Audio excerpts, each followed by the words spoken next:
안녕하세요. 결혼식장 예약까지 했었는데 저번 주 환불받고 집에서 글을 쓰고 있는 예비 신부입니다. 예비 신부 타이틀도 이젠 내려놓게 되었네요. 저는 한 달 전에 식장을 취소하기 전 2달 전만 해도 정말 행복한 예비 신부였습니다. 살아 숨쉬는 이 땅덩어리에서 한 사람 기준으로 수없이 많은 애군들이 지나친다고 하는데 그중 가장 상실감이 큰 경험은 무엇이 있을까요? 개인적으로 저는 사랑하는 사람의 실망스러운 모습을 보는 것만큼 허무맹랑한 일이 있을까 싶습니다. 제가 예비 신랑을 3년 만났어요. 그래도 3년이면 짧은 기간은 아니었다고 생각하는데 아닐 사람은 결국 아니었나 봅니다. 예비 신랑과 함께 마음을 나누고 같이 나아갈 미래를 계획하던 때가 정말 즐거웠고 제가 받는 유일한 축복이라고 생각했는데 그 3년 세월 한순간에 날아갈지 몰랐네요. 행복감이 큰 만큼 실망감은 더 크게 찾아오더라고요. 지금부터 불과 지난달까지 있었던 저의 파혼 이야기를 들려드릴게요. 저와 예비 신랑은 지인의 소개로 소개팅을 해 이어진 인연입니다. 그럼에도 불구하고 같은 동네라는 인식 때문인지 양가 어른들은 저희의 관계를 알고 적극 환영했어요. 결혼을 할 사이에서 한쪽 집안만 자주 찾아뵙는 건 결혼하고 나서 꽤나 문제가 될 수 있는데 같은 동네면 그런 문제로 부딪힐 확률이 좀 줄잖아요. 저희는 양가 어른을 나란히 같이 챙길 수 있다는 것에 서로 만족을 했었습니다. 저는 30대 초반이었고 예비 신랑은 30대 후반이었어요. 그러니까 저랑 예비 신랑은 4살 차이가 났던 거죠. 궁합 따위 안 봐도 된다는 4살 차이라는 것처럼 저와 예비 신랑은 남들 눈에도 찰떡 궁합으로 비춰졌습니다. 저와 예비 신랑 중 누구 하나 과분한 사람이 없는 관계였다는 겁니다. 사람에겐 연애만 할 인연과 결혼까지 갈 만한 인연이 따로 있다고 했는데 저는 그걸 예비 신랑 만나고 정말 많이 실감했어요. 예비 신랑과 결혼을 약속하기 전부터 저는 부모님한테 자랑도 많이 했었습니다. 제가 얼마나 유난을 피워놨으면 친정 부모님이 예비 신랑을 빨리 만나보고 싶어 했어요. 친정 부모님은 제가 외동이라서 제게 아낌없이 지원도 많이 해주셨고 또 형제 자매 없는 제가 외로울까봐 흔쾌히 친구가 되어준 훌륭한 분들입니다. 그래서 무엇보다 제 결혼에 관심이 많으셨고 제가 엄한 곳에 시집가서 고생할까봐 걱정을 많이 하셨어요. 그 마음에 보답하고자 저도 부모님 속 안 상하게 좋은 남자와 결혼해서 잘 사는 모습을 빨리 보여주고 싶었습니다. 친정 부모님께 잘 보이고 싶어 했던 예비 신랑은 집이 아닌 격식 있는 자리를 예약해 같이 외식을 하며 첫 대면을 했습니다. 친정 부모님은 두 분 다 예비 신랑과의 첫 만남에 아주 만족한 평판을 남겨줬어요. 특히 아빠가 말하기를 예비 신랑이 지적이고 나이보다 성숙해서 지도자처럼 가정을 잘 이끌어갈 것 같다고 하더라고요. 저희 아빠가 원래 가족 아닌 타인에게는 부정적인 편인데 그날 외식 자리에서 예비 신랑을 보고는 자리를 뜨실 때 묵묵히 고개를 끄덕였습니다. 제가 예비 신랑한테 친정아빠가 까다로운 편이니 잘 보여야 된다고 조언을 줬기 때문에 예비 신랑이 더 애썼던 것도 있었을 거예요. 그렇다고 하더라도 그날 전체적으로 분위기가 좋았던 건 사실입니다. 저 또한 예비 신랑이 우리 부모님께 보였던 모범을 본받아서 예비 시부모에게 애교 있게 잘 모셨고 시부모는 저희의 관계를 흔쾌히 허락해줬습니다. 특히 예비 시모는 저더러 자기 아들이 워낙 무뚝뚝하고 애정 표현을 잘 안 하는데 저처럼 톡톡 튀고 분위기 풀어주는 여자가 옆에 있어서 다행이라고도 했어요. 이 정도의 칭찬을 들었으면 저는 예비 시부모에게 점수를 톡톡히 따냈다고 자신했습니다. 저와 예비 신랑은 양가 어른들에게 첫인사를 나눈 후부터 결혼식도 안 올렸는데 이미 서로의 집안을 가족처럼 챙기고 자주 방문하면서 기념일에 선물도 준비하고 그랬습니다. 예비 시댁 같은 경우 제가 선을 긋고 낯을 가리면 오히려 예비 시부모에게 안 좋은 이미지로 보일 것 같아서 어색한데도 불구하고 저는 늘 최선의 길을 끌어내 예비 시부모를 반겼어요. 다행히도 예비 시부모는 그런 저의 노력을 알아봐주고 참 예뻐라 해주셨죠. 아이고, 사돈집이 부유해서 그런가. 새아가 넌 참 사랑 많이 받고 자란 티가 나는구나. 우리 아들이 워낙 숫기가 없어서 애정 표현을 잘 못할 텐데. 이렇게 여린 네가 우리 아들을 감당할 수 있을지 모르겠어. 어머님, 오빠가 저한테 얼마나 많이 표현해 주는데요. 아무래도 오빠가 아들로서 어머님 아버님께 든든한 자식이고 싶어서 표현을 숨기는 걸 거예요. 오빠가 평소에 어머님 아버님 칭찬도 많이 해요. 모르셨죠? 제가 한 번씩 알려드릴게요. 남들은 예비 부부일 때 많이 다투기도 한다는데 저랑 예비 신랑은 그런 게 하나도 없어서 저 스스로 남편 될 사람 하나는 잘 만났다고 생각하기도 했습니다. 하루빨리 예비 신랑과 가정을 꾸려 토끼 같은 자식들도 3명 정도는 낳아야겠다고 예비 신랑한테 설레발을 치기도 했었고요. 그런데 그 행복한 단꿈이 결혼식장을 잡고 부동산까지 다 알아본 마당에 깨지게 될 줄 누가 알았겠습니까? 제 꿈에 금이 가기 시작한 건 정말 평소처럼 묘한 기류 하나도 없었던 시기에 갑자기 일어난 파동 때문이었습니다. 제가 여느 때와 같이 예비 신랑과 퇴근하던 날이었거든요. 저야 친구들과의 약속이 없으면 예비 신랑과 자연스럽게 퇴근길을 함께 했기에 평소처럼 같이 차를 타고 집에 가던 중이었습니다. 그런데 예비 신랑이 갑작스레 시부모와의 식사 약속이 있다고 하더라고요. 예비 시모가 저희에게 저녁을 사주고 싶다고 식사 초대를 했다고 하지 뭡니까? 예전에 미리 언질이 없었던 약속이라서 갑작스럽긴 했지만 그렇게 밥 얻어먹은 것이 한두 번도 아니고 저희는 갑작스러운 것도 자연스러울 정도로 가족이 되었기 때문에 금방 수긍을 했습니다. 그렇게 찾아간 횟집에서 저와 예비 신랑이 먼저 도착해 기다렸는데 나중에 예비 시부는 없고 예비 시모만이 들어오더라고요. 예비 시모 말이 예비 시부는 내일 일찍 나가봐야 돼서 일찍 잔다고 못 온다고 했습니다. 대신 저희끼리 맛있게 먹고 오라고 카드를 줬다고 했어요. 예비 시부 못 오는 것 정도야 뭐 크게 신경 쓸 만큼 문제는 아니었기에 그것마저도 그러려니 넘어간 시간이었어요. 그 자리를 단순히 밥 한 끼 먹자는 자리라고 생각해 평소 하던 것처럼 마음 편히 예비 시모를 응대했습니다. 살갑고 또 예의 바르게 말이죠. 그리고 문제는 그 다음부터였어요. 예비 시모 먼저 챙기고 예비 신랑을 챙기면서 제 인생에 생각지도 못한 고민이 비집고 들어온 거죠. 제가 예비 신랑에게 오빠 옆에 있는 물통 좀 줘 라고 했는데 그걸 듣던 예비 시모가 갑자기 표정을 굳히고 제 말을 자르더라고요. 아가, 우리 집은 특히 한 다리 건너 어른 친인척이 많다는 거 너도 알고 있지? 지난번 명절에 한번 들려서 몇 분이랑은 인사를 나눴잖니? 네, 그럼요. 그렇잖아도 시골리기 전에 정식으로 찾아뵈려고 오빠랑 얘기 중에 있어요. 아무래도 다들 바쁘시니까 한데 모이시기 어렵겠죠? 언제가 좋을까요?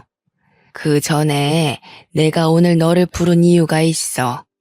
네가 이제 우리 식구가 되는 건데 어르신들이 많다는 건 앞으로 보는 눈도 많을 거란 뜻이지 않겠니?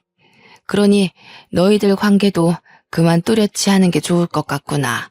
관계를 뚜렷이 하라는 게 무슨 말인지 바로 알아챌 수 있겠습니까? 저는 눈치 못 챘습니다. 제가 제대로 이해하지 못해서 대답을 못하고 있으니 예비 시모가 이번엔 둘러 말하지 않고 직구를 던지더라고요. 근데 그 말이 굉장히 황당했어요. 네가 병은이보다 4살이 어리지 않니? 앞으론 병은이한테 존칭을 쓰도록 해라. 오빠라고 하는 건 어르신들 앞에서도 보기 안 좋을 것 같구나. 뜬금없이 예비 신랑한테 존댓말을 쓰라는 예비 시모의 제안은 저를 벙찌게 만들었습니다. 여태까지 반말을 써왔고 예비 시부모도 저와 예비 신랑이 늘 이런 식으로 친근하게 대화를 나누는 걸 다 봐왔거든요. 그런데 갑자기 존칭을 쓰라뇨? 이미 반말에 익숙해진 사이에서 갑자기 존칭을 쓰라고 한다면 누가 그것에 덜컥 적응해서 쓰겠습니까? 바로 수긍하기엔 좀 많이 불편해서 당혹감을 표현했더니 옆에서 예비 신랑은 한술 더 뜨는 거 아니겠어요? 우리 집이 원래 좀 그래. 엄마도 아빠한테 존칭 쓰고 다른 친척 어른 집안도 여자 구성원들이 남자들한테 존칭 써. 나이 어린 사람이 연상한테 반말 쓰는 걸 예의 없다고 보시거든. 예비 신랑 설명을 듣는데 정말 경악을 안 할 수가 없었습니다. 예비 시모 말을 자연스럽게 받아치는 예비 신랑의 모습을 보니 마치 둘이 짜고 이 자리를 만든 것 같은 기분도 들었어요. 설령 예비 신랑 집안이 그렇다고 하더라도 그 중요한 사실을 그동안 왜 말 안 했는지 배신감까지 들더라니까요. 우리가 만난 지 3년이나 되었고 몇 번을 양가 집안에 왔다 갔다 했는데 그런 말은 미리 해줬어야 되는 거 아닙니까? 호칭 문제로 결혼 사이에서 트러블이 생기는 건 어디서 들어본 적 있지만 존칭 때문에 곤란을 겪을 줄은 상상도 못했습니다. 그런 황당한 일이 저한테 벌어졌다는 게 그저 놀라웠어요. 어느 누가 커플 부부 사이에 반말을 하다가 갑자기 존칭을 쓰나요? 왜 그리 불편하게 지내야 되죠? 매일 얼굴 보고 싶고 가까워지고 싶어서 결혼하는 거 아닌가요? 어째 그 말을 듣는데 결혼을 하게 되면 예비 신랑과 더 멀어질 것 같은 느낌이 들었습니다. 예비 신랑에게 따지고 싶은 게 산더미였지만 예비 시모가 평소와 다른 얼굴로 눈을 부릅뜨고 쳐다보고 있어서 그럴 수가 없었어요. 예비 시모는 제 대답을 계속 기다렸습니다. 계속 제게 존칭 문제로 조언인 척 잔소리를 하시는데 제가 알던 엄마 같은 예비 시모가 맞나 싶더라니까요.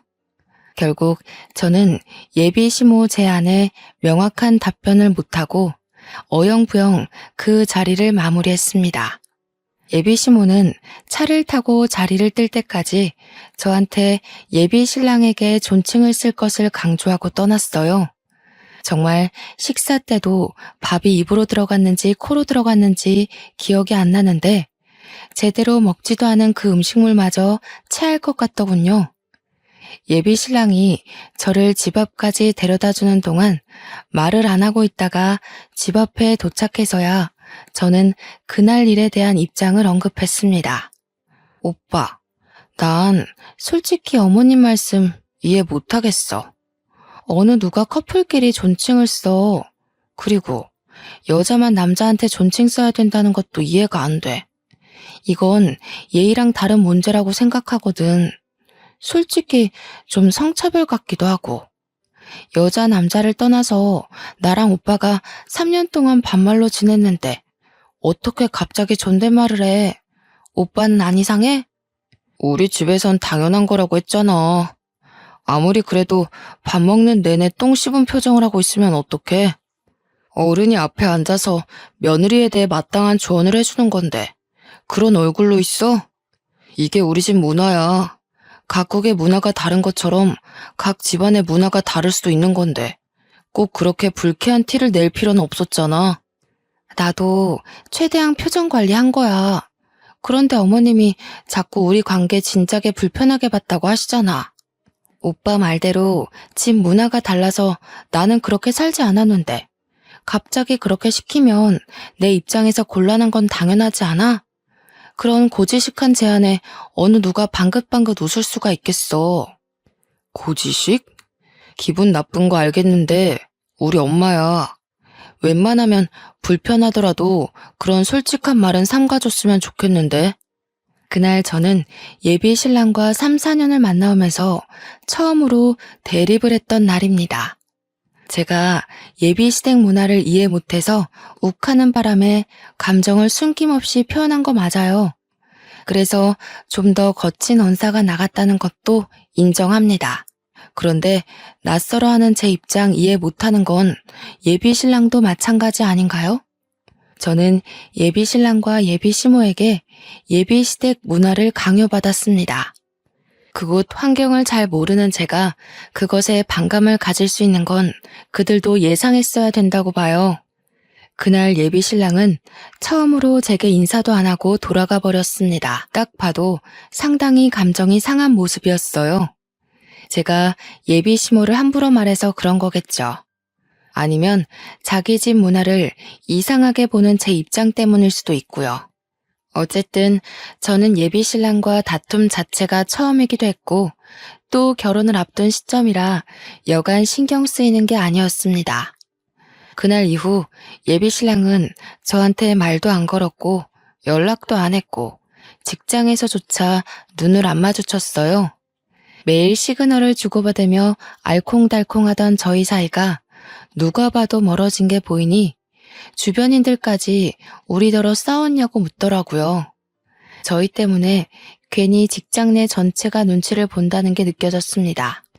예비 신랑과의 서먹함이 하루가 지나고 이틀이 지나자 이게 이렇게까지 할 일인가 싶어 더 서운해지는 거 아니겠습니까? 결국 서로 모른 채 하고 지낸 지 3일째 되던 날 예비 신랑과의 이런 불편한 관계를 견디지 못한 제가 먼저 사과를 해버렸습니다.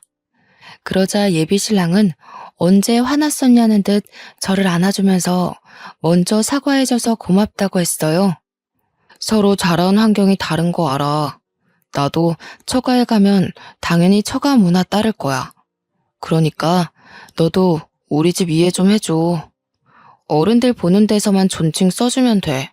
둘만 있을 땐 지금이나 별반 다를 거 없어. 지금 이렇게 쓰면서 다시 생각하는 건데 제가 당시 예비 신랑을 참 많이 좋아했던 것 같습니다. 비록 속으로는 여전히 제 잘못이란 걸 인정 못했지만 제가 수구리는 덕분에 예비 신랑이 예전 모습으로 돌아왔잖아요. 그것만으로도 심신이 편하고 안심되더라고요. 예비 신랑을 이만큼이나 사랑하는데 그깟 존칭 정도야 좀 써주면 어때 싶은 오기까지 생기는 거 있죠. 당시만 해도 그랬다는 겁니다. 제가 예비 신랑을 너무 많이 좋아했기에 차라리 그 집 문화 따라주고 말자라고 생각하며 한 발 양보해준 셈이었어요. 대신 예비 신랑이 우리 처가에 방문하면 처가 식대로 뭐든 맞춰준다고 했지 않습니까? 잠깐 기분이 상했던 건 사실이었고 예비 시모의 낯선 모습에 당황스러운 것도 맞으나 그런 걸로 결혼을 고심할 정도는 아니라고 생각했습니다. 우리는 이런 것마저 이렇게 서로 맞춰주니 그야말로 천생연분이 맞구나 라고만 봤죠. 저는 평소 친정 부모님과 도란도란 얘기를 많이 하는 딸이라서 이 사실 또한 친정 부모님한테 얘기를 해줬어요. 하나의 해프닝을 친구에게 풀어놓듯 말을 했죠. 제가 말하는 내내 친정 부모님은 눈에 띄는 반응은 딱히 안 보였습니다. 잠자코 제 얘기를 듣기만 하더니 얘기 끝나자마자 친정 아빠가 딱 한마디 하셨어요. 저더러 예비 신랑을 그 주 주말에 친정으로 데리고 오라는 겁니다. 혹시나 제가 말한 예비 시댁 이야기 때문에 아빠가 예비 신랑한테 한 소리 하려고 그러나 싶어서 나는 괜찮다고 이미 예비 신랑과 합의 보고 얘기 끝난 사실이라고 손사래를 쳤어요. 그러자 친정 부모님은 그냥 간단하게 식사하려고 그런다며 별말 안 할 테니 오랜만에 같이 밥 먹자고 하더군요. 그냥 밥 먹는 것 정도야 원래 그렇게 지냈던 사이기도 하고 한동안 같이 밥 안 먹은 지도 오래된 것도 맞으니 친정 부모님의 제안을 쉽게 받아들였습니다. 제가 잠자리에 들기 전 아빠가 방에 들어와 딱 한마디 물은 것이 있었는데 그 말이 저는 큰 파장을 일으킬 예고였다는 걸 알아차리지 못했었어요. 나라, 안 싸더니 너한테 그 소리 할 때 강서방이 말리긴커녕 같이 부추겼다고 했지. 원래 그렇게 지냈다고 하면서 계속 원래라는 말을 강조했었니? 뭐, 그랬지. 오빠는 그런 문화에서 당연하게 컸다고 했어. 어머님이 생소한 말을 해도 놀라지도 않고 오히려 나를 속 좁은 사람으로 보더라고. 근데 그건 서로 얘기해서 오해 풀었어. 결혼하면 조금 걱정되기도 한데 그래도 괜찮아. 아빠는 저와 나눴던 대화들 중 특히 부분만 집요하게 캐물었고 저더러 그 사실 때문에 예비 신랑에게 실망한 게 맞냐고 여러 번 확인을 했습니다. 그게 다였어요. 아빠는 제게 뭐 따로 조언을 해준 것도 없고 그냥 제 대답만 듣고 잘 자라고 인사한 뒤 나가셨습니다. 아빠 표정이 안 좋은 것 같아서 개인적으로 신경이 무척 쓰였는데 엄마도 별다른 말을 제게 얹으려준 것도 아니라서 그냥 그러려니 넘겨야 했어요. 그리고 저는 다음날 예비 신랑한테 친정에 밥 먹으러 가자고 제안했습니다. 물론 예비 시댁 문화에 대해 알려줬더니 아빠가 보자고 했다는 말은 굳이 하지 않았어요. 그냥 친정 부모님이 오랜만에 보고 싶어 한다고만 말했거든요. 그러니까 예비 신랑이 좋다고 바로 시간을 비우더라고요. 그렇게 친정으로 모인 당일날 저는 예비 신랑과 파혼을 하게 되었습니다. 예비 신랑과 시간 맞춰 같이 친정에 갔는데요. 이미 차려진 식사 자리가 좀 과할 정도로 많이 고급지더라고요. 이 말은 제가 이제야 언급하는데 사실 우리 집이 시댁 형편보다 조금 더 나은 살림이었습니다. 그러니까 저희 친정은 대출 하나 없는 현금 자산만 가지고 있었지만 시댁은 대출을 좀 많이 끼고 있었어요. 저희 부모님은 부모님 명의로 된 건물도 한 채가 있는데 그것도 융자금 하나 없이 아주 깔끔하게 세주고 있거든요. 그렇다고 시댁이 뼈저리게 가난한 건 아니었고 식구들이 먹고 사는 데엔 지장이 크게 없는 정도? 그렇지만 당장 대출 빚을 다 갚을 수는 없는 정도라고만 알고 있습니다. 시댁 사정 생각한 것도 있지만 저희 친정 부모님은 평소에도 어디 나서서 형편을 드러내는 사람들은 아니었어요. 저희도 예비 신랑을 초대해 집에서 밥을 먹을 때면 남들과 같이 비슷하게 집밥처럼 먹곤 했습니다. 그런데 그날만큼은 달랐다는 거예요. 정말 숟가락 하나도 10만 원이 넘는 고급 커트러리를 내놓았다니까요. 처음 보는 가정 식탁 분위기에 당황한 저는 그 분위기에 넋을 놓았는데 정작 예비 신랑은 표정 변화가 없었습니다. 그저 늘 하던 대로 저희 부모님께 공손한 태도로 인사하고 자리에 착석할 뿐이었어요. 레스토랑 못지않은 요리를 보면서 제가 감탄을 금치 않으니 거기서 손님은 예비 신랑이 아니라 오히려 저였습니다. 친정 부모님은 식사로 모자라 평소 입에 잘 되지도 않는 와인까지 준비를 해줬는데요. 제가 와인을 잘 먹진 못하지만 아빠가 사람 대접한다고 몇 번 와인 주문하는 걸 본 적이 있거든요.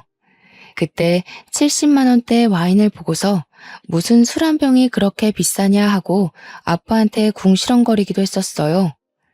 그런데 그 70만 원대 와인이 그날 아빠 손에 들려있는 거 아니겠습니까? 저희 아빠 돈 헤프게 쓰는 사람 아닙니다. 오히려 그런 부류들을 싫어하죠. 확실히 그날따라 친정 부모님이 평소와 다르다는 걸 좀 느꼈습니다.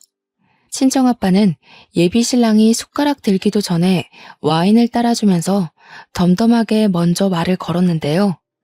아마 예비 신랑도 와인 가격에 대해 눈치챘을 거예요.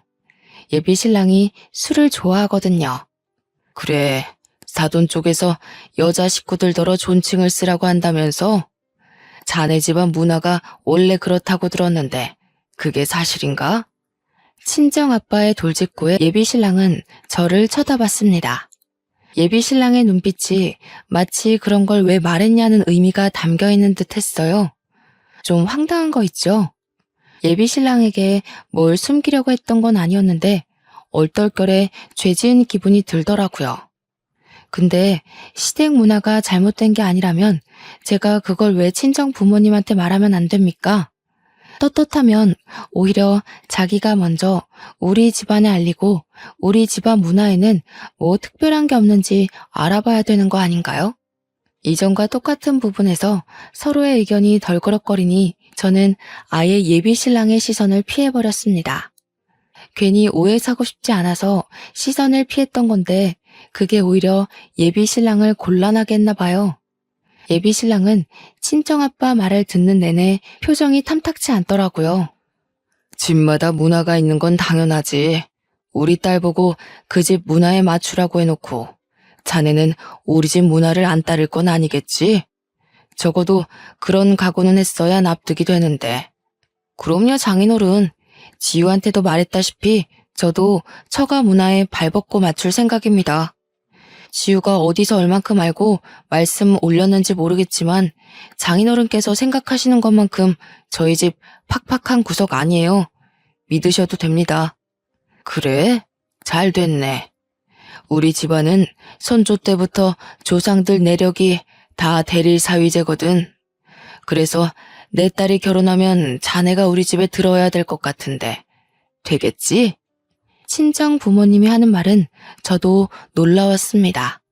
아빠가 대릴 사위로 처가살이를 했었다는 건 들었었는데 조상들이 대대로 대부분 대릴 사위였다는 건 처음 들었어요.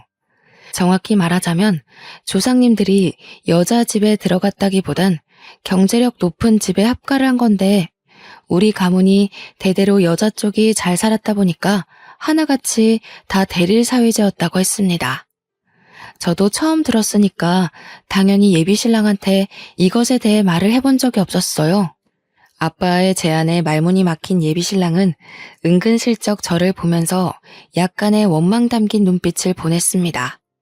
한 번도 예비신랑이 당황하는 얼굴을 본 적이 없는데 그날 그런 얼굴을 처음으로 보기도 했어요. 예비신랑은 친정아빠의 물음에 잠시 대답을 미루며 화장실 먼저 다녀와도 되겠냐면서 자리를 피했습니다. 그리고 얼마 뒤 저를 화장실로 오라고 문자를 보내 불러내더라고요. 친정 부모님한테 양해를 구하고 화장실 쪽으로 갔더니 예비신랑이 저를 화장실로 잡아당기며 문을 잠그고 바로 제게 따지기 시작했습니다. 우리 집 문화에 대해서 너랑 나 좋게 합의 본 거 아니었어? 도대체 우리 집에 대해서 뭐라고 말했길래 장인어른이 저렇게 나오셔? 저렇게 나오는 게 뭔데? 합의 본 거 맞지? 엄마 아빠한테도 오빠 집안 얘기하면서 이미 다 서로 이해하고 결혼하기로 했다고 말했어. 그런데 우리 아빠가 뭘 어쨌다고 이래? 못 느꼈어? 장인어른이 지금 반발하는 것처럼 오기 부리시잖아.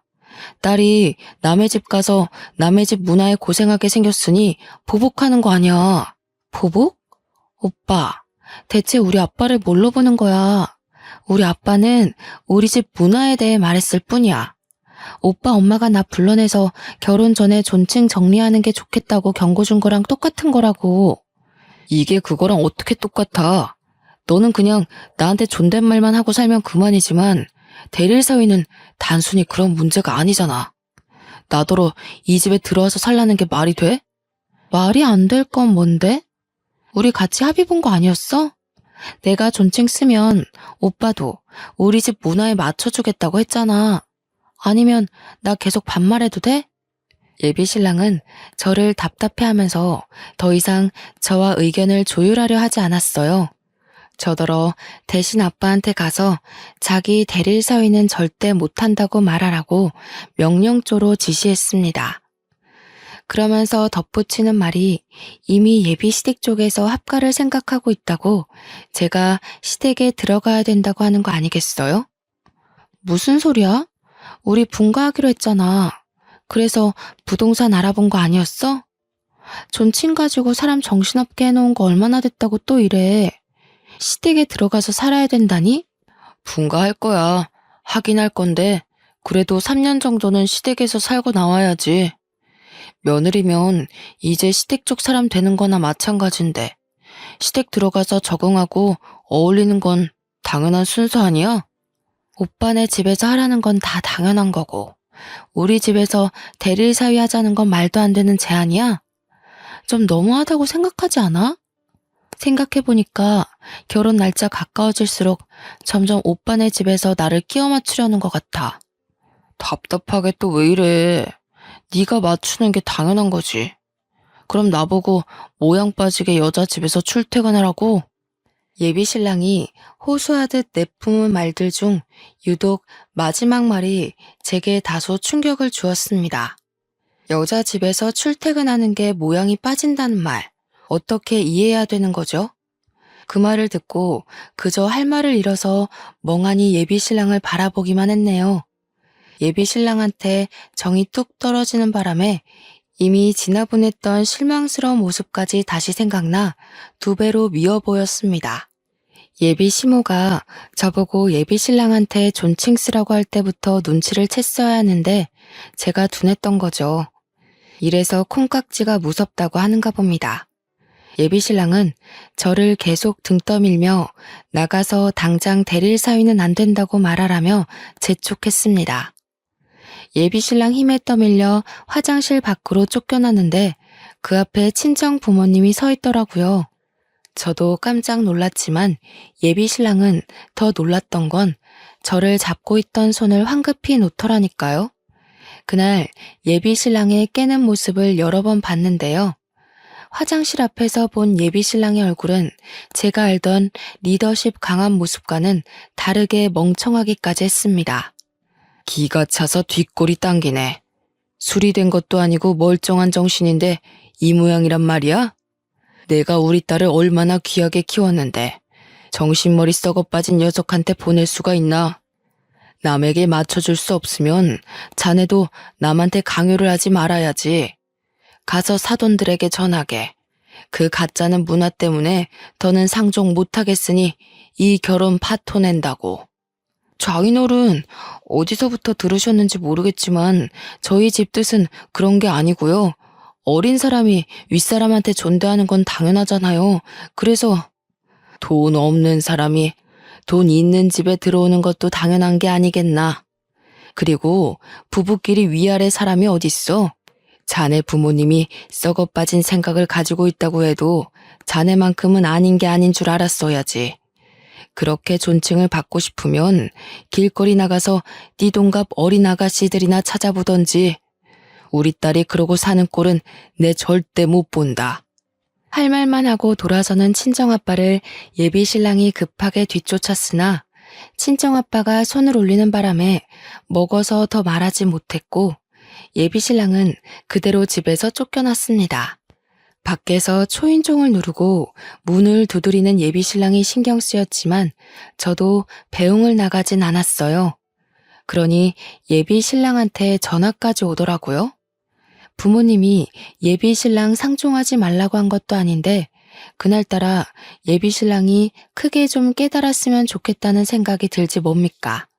저는 그대로 폰을 꺼버린 뒤 남은 시간을 친정 부모님과 함께 했습니다. 그리곤 부모님께 예비 신랑을 대신해서 무례했던 그의 행동을 사과드렸어요. 친정 부모님은 제가 자신들을 원망하더라도 예비 신랑만큼은 떼어놓아야 되겠다고 생각했다면서 제 동의도 구하지 않고 마음대로 일을 벌여서 미안하다고 오히려 제게 사과를 하더군요. 곰곰이 생각해보니까 왜 우리 가족이 예비 신랑 문제로 이렇게 머리 아픈 일을 겪어야 하는 거지 싶어서 억울하더라고요. 물론 이 모든 게 저 때문이겠죠. 제가 남자 보는 눈만 똑발랐어도 우리 부모님이 이런 수모를 겪는 일은 없었을 텐데 말입니다. 결혼하기도 전에 이미 예비 시댁에 실망을 했고 예비 신랑한테도 2번째 실망을 했는데 여기서 계속 결혼을 진행하는 건 어리석은 짓이 아니겠습니까? 예비 신랑에 대한 감정이 완전 죽은 것은 아니지만 미련이라고 보기에도 애매할 만큼 제 마음은 더 이상 예비 신랑에게 흔들리지 않았어요. 저 또한 부모님 말씀대로 파혼을 하는 게 맞다고 생각했습니다. 한 번은 실수로 눈 감아 줄 수 있지만 두 번 실수를 눈감아주는 건 그냥 호구나 다름없잖아요. 저는 결국 예비 신랑에게 파혼을 통보했습니다. 예비 신랑은 그것에 또 피쳤는지 지난 날처럼 회사에서 저랑 눈도 안 마주치고 그 어떤 연락도 안 하더라고요. 직장뿐만이 아니라 우린 어딜 가나 그냥 남남이나 다름없는 사이였습니다. 그런 식으로 나오면 제가 또 못 견디고 먼저 다가와서 사과할 줄 알았나 봐요. 그 부분에서 저는 오히려 예비 신랑이 나를 확실히 호구로 바꾸나를 확인할 수 있는 계기가 되었습니다. 제가 예비 신랑을 더 많이 좋아했던 건 맞는데 제 순수한 마음을 그런 식으로 이용하는 걸 보니까 본때를 보여주고 싶은 마음이 생기지 뭐예요. 하나의 단점이 크게 꽂히니 예비 신랑을 알면 알수록 점점 더 정이 떨어지더라고요. 그래서 제가 저질러 버렸어요. 주위 사람들에게 저와 예비 신랑의 관계를 스스럼 없이 밝혔습니다. 파혼했다고 여기저기 소문을 내고 다녔더니 그게 예비 신랑 귀에 들어갔나 봐요. 예비 신랑이 저한테 먼저 말을 걸어오더라고요. 너 정말 나랑 끝낼 생각이야? 무슨 생각으로 파혼 사실을 소문내고 다녀? 아직 우리 관계 제대로 정리 안 됐어. 오늘 마치고 정식으로 얘기하게 기다려. 퇴근하고 얘기 좀 하자는 예비 신랑 말에 거절할까 하다가 무슨 할 말이 남았길래 파혼을 인정 못하고 절절 매는 건지 한번 드러나 보자 싶어서 예비 신랑을 따랐습니다. 퇴근한 뒤에 차에서 기다리고 있다는 예비 신랑의 연락을 받고 그의 차로 다가갔어요. 보조석 문을 열려고 손잡이를 잡았더니 창문이 직 내려가더라고요. 그런데 그 안에 예비 시모가 타고 있는 게 아니겠습니까? 뭐 하자는 건가 싶고 무슨 상황인지 판단이 안 되었지만 묻지도 않고 그냥 돌아섰어요. 저 예비 신랑과 대화를 하러 온 거지 예비 시모랑은 할 말이 없거든요.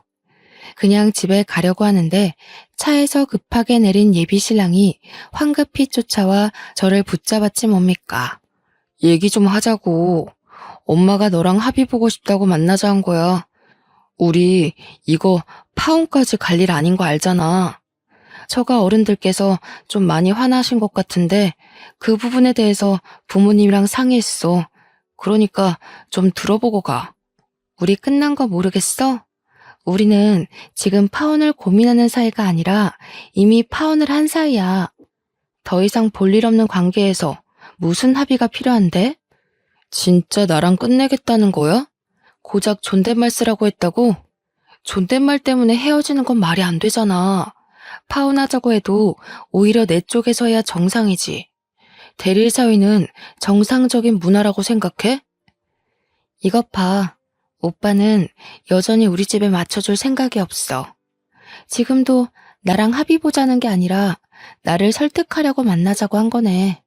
존댓말 정도는 오빠를 위해서 눈 감아줄 수 있었는데 한 번 봐주니까 오빠가 정도를 모르고 나를 오빠 손바닥 위에 놓으려고 하더라? 나 그 정도까지 웃고 넘어가 줄 만큼 호구는 아니거든? 알았어. 다 알았고 내가 다 잘못했으니까 일단 엄마 얘기 좀 들어봐. 엄마 제안이 마음에 안 들면 그땐 나도 파혼에 대해 생각해볼게. 이미 우리는 파혼한 사이라고 몇 번을 말해도 예비 신랑은 계속해서 같은 말을 반복하게 했습니다. 그러면서 예비 시모를 만나달래요.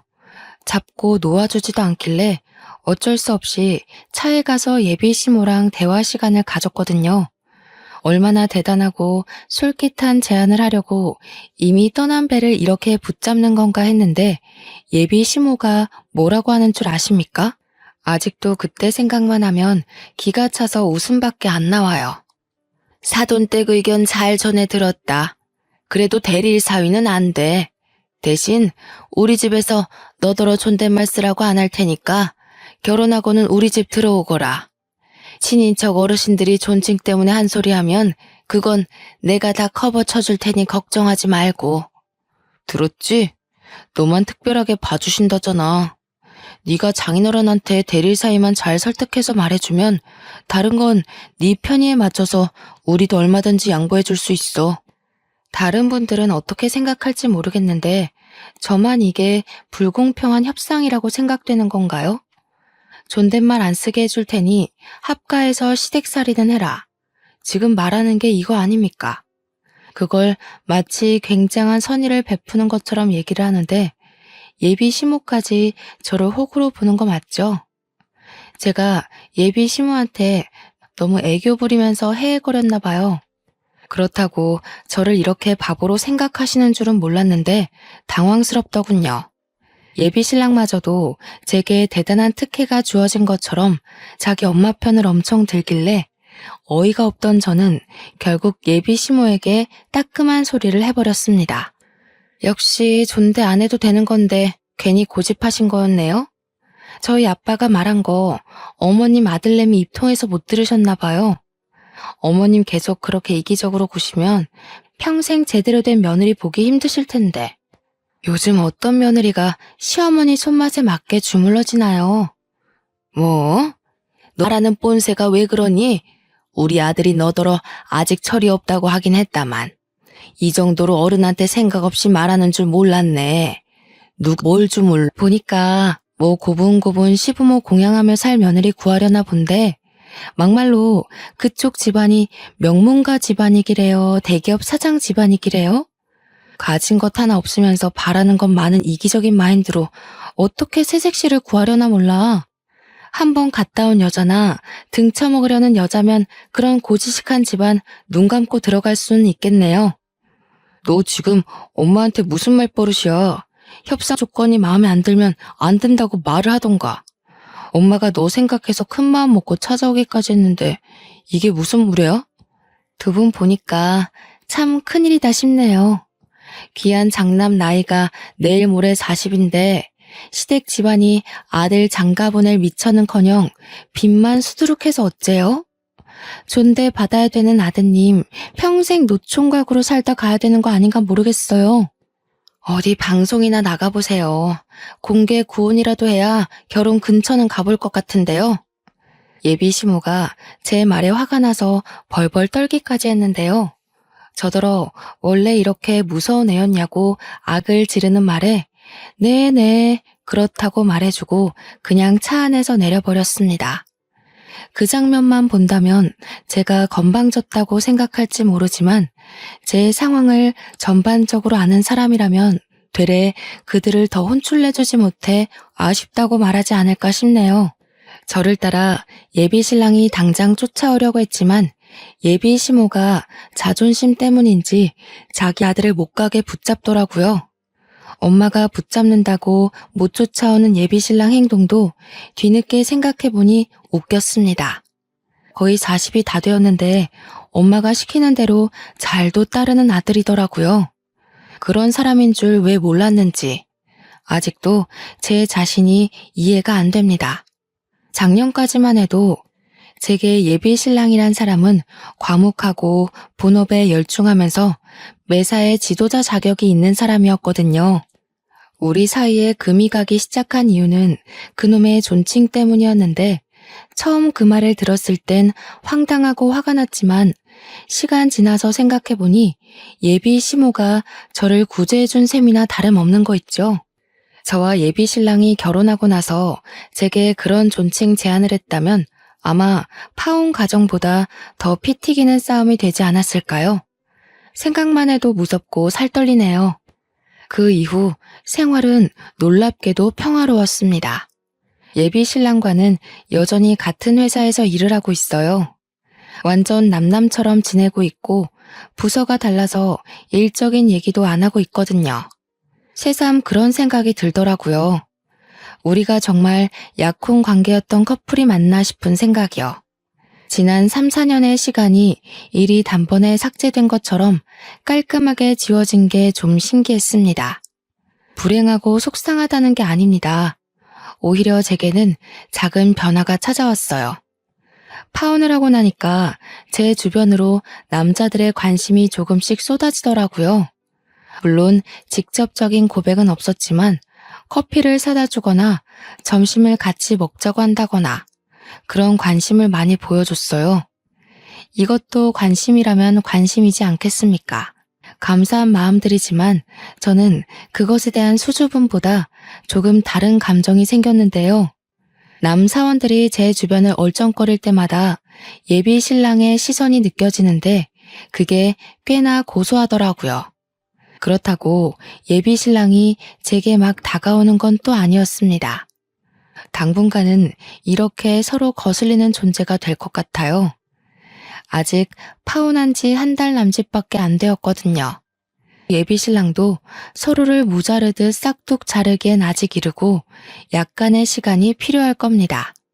그나마 다행인 건 예비 신랑에게 정남이가 떨어진 저는 예비 신랑을 정리하는 시간이 그다지 괴롭지 않다는 거예요. 세월이 흐르다 보면 제 안에 남은 예비 신랑의 존재가 지나가는 추억으로 웃어넘기는 날이 오겠죠. 파혼을 하게 된 건 개인적으로 아쉽지만 제게 또 다른 좋은 인연이 찾아올 거라고 생각합니다. 일단 모든 게 평화로워진 것만으로도 마음이 편하네요.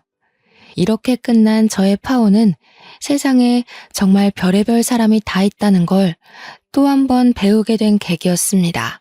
다들 제 사연 어떻게 들으셨는지 모르겠어요. 집중하신 시간만큼 제가 즐거움을 드렸다면 좋겠네요. 그만 글을 마무리하겠습니다. 들어주셔서 감사합니다.